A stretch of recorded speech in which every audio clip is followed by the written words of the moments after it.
আমরা তো আমাদের সমস্ত সত্তা আল্লাহর কাছে বিক্রি করে রেখেছি, সেই সত্তা আর কারো কাছে বিক্রি করার কোনো প্রশ্নই ওঠে না।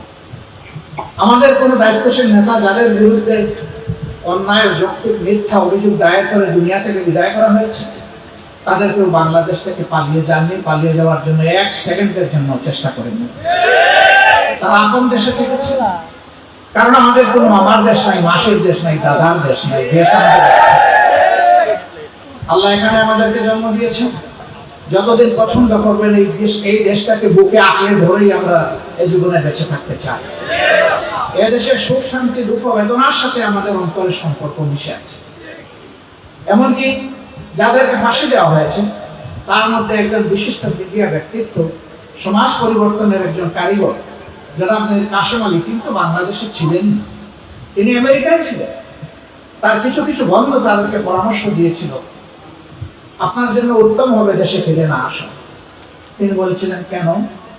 তারা বলেছিল যেভাবে জামাতের শীর্ষ নেতৃবৃন্দকে, অপরাপর নেতৃবৃন্দকে হেনস্থা করা হচ্ছে মিথ্যা অভিযোগ দিয়ে, আপনার ক্ষেত্রেও তার ব্যতিক্রম হবে না।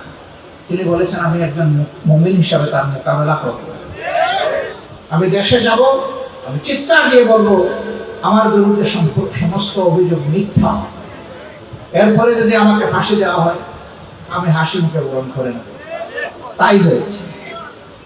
তার তো পালানোর কোনো প্রশ্ন ছিল না, তিনি তো ছিলেনই বিদেশে, কিন্তু তার এই আস্থা ছিল যে তিনি নিরপরাধ, এই আস্থা ছিল এই দেশটা, এই আস্থা ছিল যে তিনি সত্যকে উচ্চকিত করতে পারবেন, এই আস্থা ছিল তিনি আদালতের সামনে দাঁড়িয়ে এই কথা বলার সাহস রাখেন যে আমার বিরুদ্ধে সমস্ত অভিযোগ মিথ্যা। আলহামদুলিল্লাহ তিনি এসেছিলেন। মোল্লা দরবারে শুকরিয়া আদায় করি, আমাদের দায়িত্বশীলদেরকে নিয়ে কত না নাটক করা হয়েছে। একবার শুধু তাদের মুখে এই কথাটা বের করা যায় কিনা যে আমাদেরকে প্রাণ ভিক্ষা দেওয়া হোক, তারা এই কথাকে ঘৃণা করে প্রত্যাখ্যান করেছে। প্রাণ দেওয়ার মালিক আল্লাহ সুবহানাহু ওয়া তাআলা, প্রাণ নেওয়ার মালিকও আল্লাহ সুবহানাহু ওয়া তাআলা। অতীতে নবীগণকে ফাঁসি দেওয়া হয়েছে, পাহাড়ের চূড়া থেকে লাঠি মেরে নিচে ফেলে দিয়ে হত্যা করা হয়েছে, করাত দিয়ে দ্বিখণ্ডিত করা হয়েছে, আগুনে পুড়ানো হয়েছে, কিন্তু তারা কারো কাছে, আল্লাহ ছাড়া কারো কাছে মাথা নত করেননি। নবী করিম সাল্লাল্লাহু আলাইহি ওয়াসাল্লাম এবং তার আগের নবীগণ সেই শিক্ষাই অনাগত কালের সমস্ত উম্মতদেরকে দিয়ে গেছেন। সেই শিক্ষার উপর আল্লাহ যেন আমাদেরকে অটল থাকার তৌফিক দান করেন।